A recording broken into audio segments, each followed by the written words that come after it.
Sebuah mobil rombongan pemudik asal Lamongan dengan tujuan Kediri terbakar hebat di Jalan Raya Kabupaten Jombang, Jawa Timur, Kamis siang. Kejadian bermula saat 4 penumpang dan 1 pengemudi melihat percikan api dari kap mobil. Api pun membesar dan membakar seluruh bagian mobil. Oh, jadi mobilnya itu pemudik dari Lamongan ke Kediri. Setibanya di lokasi, pengemudi lihat percikan api di kap depan, kemudian menepikan mobilnya dan penumpangnya keluar semua. Beruntung seluruh penumpang dan pengemudi berhasil menyelamatkan diri. Namun salah satu penumpang mengalami trauma dan menangis histeris. Polisi masih menyelidiki penyebab pasti terbakarnya mobil tersebut.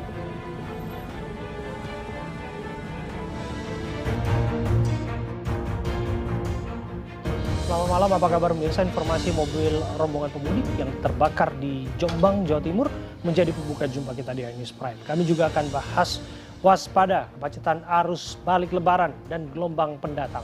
Bersama Gubernur Jawa Barat Ridwan Kamil, Gubernur Jawa Tengah Ganjar Pranowo, dan Wakil Gubernur Jawa Timur Emil Dardak. Saya Abraham Silaban, Anda menyaksikan News Prime.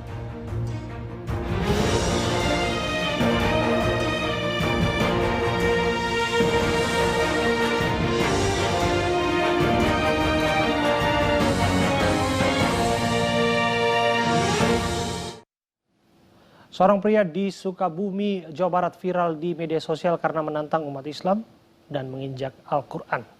Video berdurasi 14 detik ini menghebohkan jagat media sosial. Seorang pemuda berinisial DE menginjak Al-Quran. Berdasarkan penyelidikan awal aksi itu dilakukan pada 2020. Video ini diunggah ke media sosial oleh istrinya karena terjadi pertengkaran antara keduanya.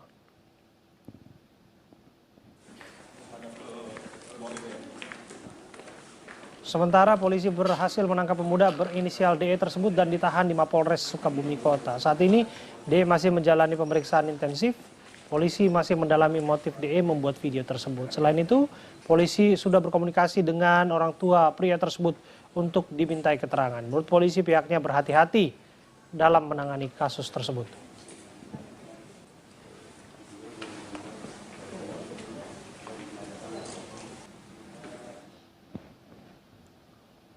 Untuk mengetahui perkembangan kasus pemuda penginjak kitab suci sudah bergabung bersama kami Kapolres Sukabumi Kota AKBP Zainal Abidin. Assalamualaikum, selamat malam Pak Zainal. Waalaikumsalam. Ya. Selamat malam Mas Abraham, selamat malam para pemirsa. Ya, Pak Kapolres, saya langsung ke pertanyaan. 2 orang sudah jadi tersangka. Ini suami istri ya Pak? Betul, hubungan mereka suami istri yang diikat dengan pernikahan secara agama, secara siri. Oke, artinya perannya terpisah. Satu yang membuat video, keduanya ini yang mengupload, kami dengar istrinya, betul demikian?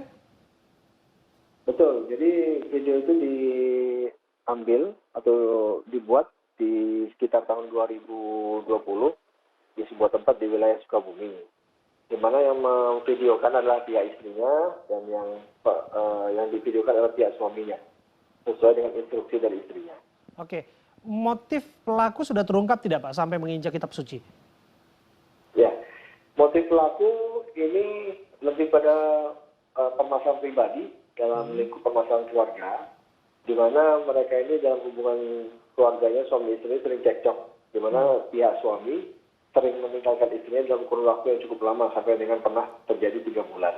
Oke. Awalnya mereka menyelesaikan dengan secara Islam, mengambil sumpah di bawah Al-Quran, namun demikian pihak suami terus-menerus mengulangi perbuatannya. Sehingga kemudian dari pihak istri memiliki inisiatif untuk kemudian membuat video sebagaimana yang kita saksikan bersama. Seperti itu videonya, kemudian direkam oleh yang bersangkutan. Oke. Dengan harapan video itu disimpan oleh sang istri untuk kemudian memberikan ancaman kepada suami. Apabila sewaktu-waktu pihak suami kemudian mengulangi perbuatannya, maka video itu akan diupload ke media sosial suami, sehingga kemudian akan memberikan permasalahan tersendiri buat suami tersebut. Oke. Antara pertengkaran dan video itu dibuat dengan menginjak kitab suci itu nampaknya hal yang berbeda Pak. Yang ingin saya dalami soal mengapa pelaku sampai harus menginjak kitab suci ini sudah terungkap belum Pak? Mengapa aksi itu harus dilakukan? Ya, hasil dari penyidikan yang kemudian kami lakukan, maka kemudian kedua pihak ini, kedua tersangka ini mengakui bahwa pemahaman agama mereka cukup dangkal. Sehingga kemudian mereka menganggap hal ini bisa menjadi sebuah hal yang dianggap bisa menyelesaikan permasalahan rumah tangga mereka. Oke. Pak, lantas apa pasal yang akan dikenakan kepada kedua tersangka? Ya, pasal yang dikenakan terhadap kedua tersangka yang pertama terkait dengan penyebaran informasi yang menimbulkan kebencian dan permusuhan. Itu kami menggunakan pasal 28 ayat 2, junto pasal 45A ayat 2, Undang-Undang Nomor 19 Tahun 2016 tentang perubahan Undang-Undang Nomor 11 Tahun 2008 tentang ITE dengan ancaman pidana maksimal 6 tahun penjara. Kemudian terkait dengan penodaan, kami menggunakan pasal 156A KUHP dengan ancaman maksimal 5 tahun penjara. Baik, terima kasih AKBP Zainal Abidin, Kapolres Sukabumi Kota. Dari sini kita belajar bahwa setiap orang harus menjaga perilakunya, apalagi disebarluaskan di media sosial. Terima kasih, Pak. Dua pelaku aksi geber motor di depan Masjid Jami Al-Furqon Cianjur, Jawa Barat saat sholat Id ditangkap. Kedua pelaku masih di bawah umur dan terpengaruh minuman keras.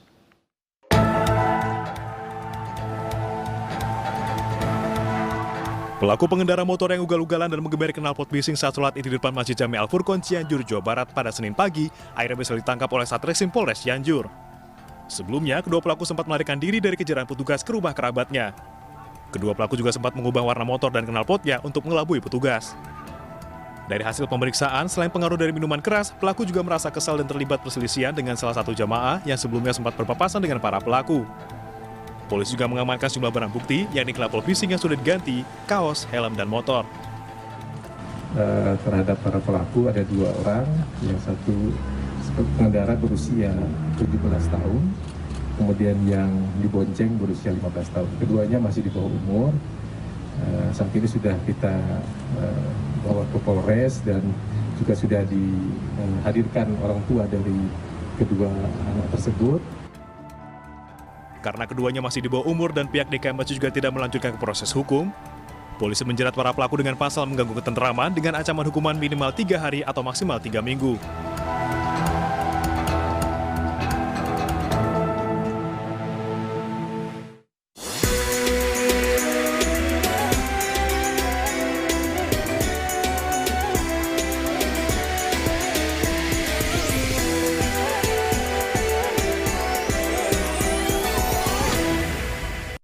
Acara ini dipersembahkan oleh Intensitas kendaraan pemudik di Pelabuhan Bakauheni, Lampung meningkat jelang puncak arus balik Lebaran 2022 esok.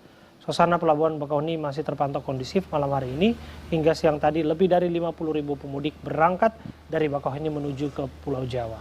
7 dermaga dan 70 kapal disiapkan untuk menghadapi arus balik Lebaran.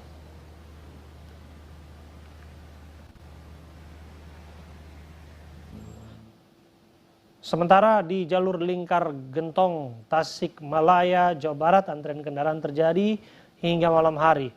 Berbeda dari hari-hari sebelumnya, kendaraan didominasi mengarah dari Tasikmalaya menuju ke Bandung. Lonjakan volume kendaraan arus balik di jalur selatan Jawa Barat diprediksi terjadi pada Jumat 6 Mei besok.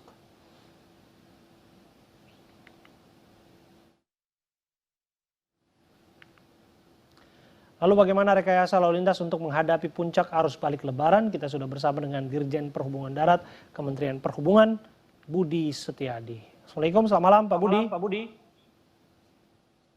Selamat malam, Mas. Ya, lagi di jalan ya Pak? Ya, selamat malam. Ya, Pak Budi, kami melihat Anda lagi di jalan, ini sedang memantau lalu lintas langsung Pak? Kayaknya berhenti dulu deh. Pak Budi, bisa mendengar suara saya Pak dari studio?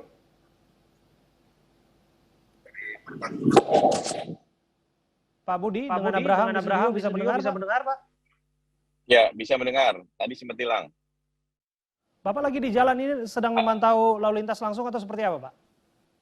Ya, saya tadi dari Jakarta sedang menuju ke Jawa Timur, ke sekitar Malang dan juga sekaligus ke arah Banyuwangi untuk menyiapkan penyeberangan di Ketapang dengan Gilimanuk karena ada perubahan skema kita untuk kendaraan-kendaraan truk nanti dari Pelabuhan Jangkar akan kita langsung alihkan.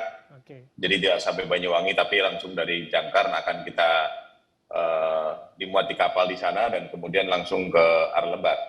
di NTB, sehingga nanti tidak atau mengurangi kepadatan arus yang ada di Banyuwangi.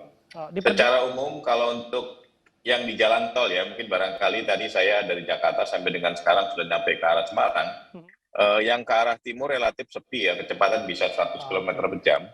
Namun yang ke arah barat, memang tadi ada hambatan terutama di sebelum masuk Cikampek Utama, itu karena memang diberlakukan juga kontraflow. Kemudian begitu masuk ke arah Cipali itu ada dua ruas jalan yang dilakukan kontraflow juga. Iya. Dan kemudian hambatan itu memang pada saat akan dimulainya kontraflow oleh kepolisian dengan Jasa Marga itu terjadi ya mungkin perlambatan ya, sebenarnya bukan antrian, bukan macet sih, tapi perlambatan. Artinya belum terjadi kemacetan yang berarti ya Pak ya? Saya kira belum terjadi. Namun demikian dari arah timur memang agak padat. Dan tadi saya dapat informasi, juga dapat share video juga, di sekitar dari mulai Solo Tigo sampai dengan ke Semarang, sudah terjadi pelambatan. Namun sampai dengan sekarang saya lihat yang ke arah barat terutama, kecepatan di sekitar saya ini mendekati Semarang itu bisa sekitar 100 km per jam sampai dengan 75 km per jam. Demikian, Pak. Pak Budi, kalau kita menyimak apa yang Anda sampaikan, termasuk laporan rekan-rekan kami di lapangan, belum ada kemacetan yang berarti arah menuju ke Jakarta. Apakah artinya bahwa besok masih tetap puncak arus balik atau bisa saja 2 hari sampai 3 hari ke depan? Kalau saya perhatikan dari arah timur ke barat ini sih jalan terus ya. Artinya memang seperti arahan Pak Presiden dan juga Pak Menteri Perhubungan untuk bisa kembali sebelum waktunya, dalam arti besok ini tanggal 6, 7, 8 ini kan puncak arus balik. Nah hari ini nih saya kira cukup banyak juga pergerakan masyarakat di arah timur ke barat. Karena walaupun mungkin tidak terjadi kemacetan atau kemudian antrian, tapi jalanan cukup padat dari arah timur. Artinya memang saya lihat tadi juga data yang ada di Jasa Marga, di Cikampek Utama per jamnya itu sekarang sudah di atas 3.000. Artinya memang yang kembali ke arah Jakarta sudah cukup tinggi sekarang ini. Oke, berkaca dari kemacetan yang terjadi ketika Lebaran, Pak, apa yang harus dilakukan agar horor serupa tidak terjadi pada arus balik, utamanya yang terdampak dari rekayasa arus lalu lintas? Ya, sebetulnya yang kita lakukan dengan Korlantas Polri, kami ini bertiga ya dengan PUPR dan juga dengan pemerintah daerah sudah saling berkolaborasi dan juga berkoordinasi. Kalau kemudian untuk di jalan tolnya, kita memang melakukan beberapa skema seperti yang sudah dilakukan pada saat arus mudik. Namun demikian, kita juga mungkin mengantisipasi untuk jalan-jalan alternatifnya atau kemudian jalan nasional yang sejajar dengan jalan tol. Namun saya lihat untuk jalan nasional atau jalan arteri secara umum itu juga kapasitasnya masih belum terpenuhi ya. Artinya kalau kecepatan kendaraan di jalan arteri itu bisa mencapai 60-70, padahal di sana banyak hambatan samping, pasar tumpah, kemudian mix traffic juga terjadi, kemudian juga ada traffic lokal juga terjadi, tapi kecepatan bisa maksimal. Artinya masih banyak masyarakat kita yang cenderung menggunakan jalan tol. Dan di saat kita melakukan one way, itu banyak masyarakat yang menunggu kapan akhirnya one way dan kemudian mereka menunggu di entry untuk pintu masuk ke jalan tol itu. Dan itu sangat menghambat sekali. Demikian, Pak. Oke, kita berharap bahwa yang sudah terjadi tidak akan terjadi kembali, Pak. Dan kami ucapkan selamat bertugas untuk Pak Budi Setiadi yang sedang dalam perjalanan saat ini. Dirjen Hubdat Kementerian Perhubungan. Terima kasih sudah bergabung.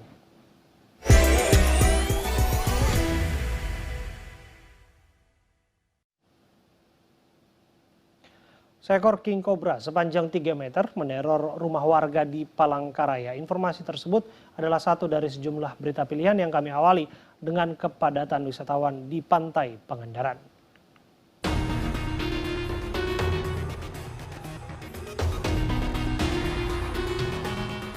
Ribuan wisatawan menyerbu pantai barat Pangandaran, Jawa Barat. Sejak pagi tadi tercatat 77.000 pengunjung memadati pantai Pangandaran. Tingginya antusiasme warga untuk mengunjungi pantai berimbas pada kemacetan lalu lintas di pintu masuk kawasan Pangandaran. Pertemuan antara kendaraan yang ingin keluar dan juga masuk ke pantai membuat arus macet hingga berjam-jam lamanya. Akibatnya petugas melakukan rekayasa lalu lintas dengan membuka tutup jalan.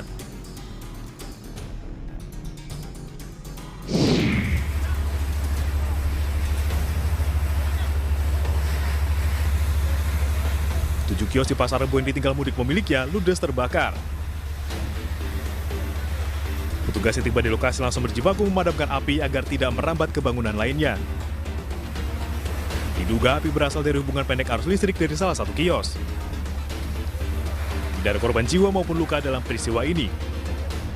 Namun arus lalu lintas dari arah Cipayung menuju Pasar Rebo ditutup sementara akibat imbas kebakaran.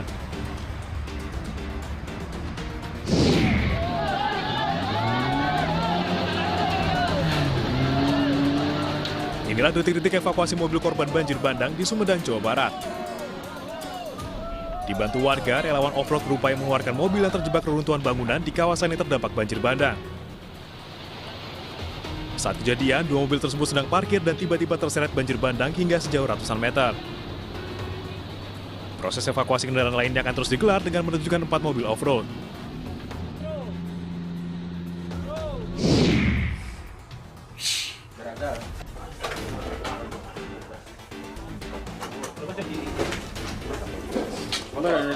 Seekor ular king cobra dengan panjang mencapai 3 meter ini tiba-tiba masuk ke garasi rumah warga di Palangkaraya, Kalimantan Tengah. Pemilik rumah pun nyaris menjadi korban lantaran sempat diserang ular mematikan tersebut. Mengantisipasi kejadian tidak diinginkan, pemilik rumah memanggil tim relawan emergency response untuk proses evakuasi. Setelah hampir 30 menit, ular tersebut akhirnya berhasil dievakuasi dengan tongkat penjepit.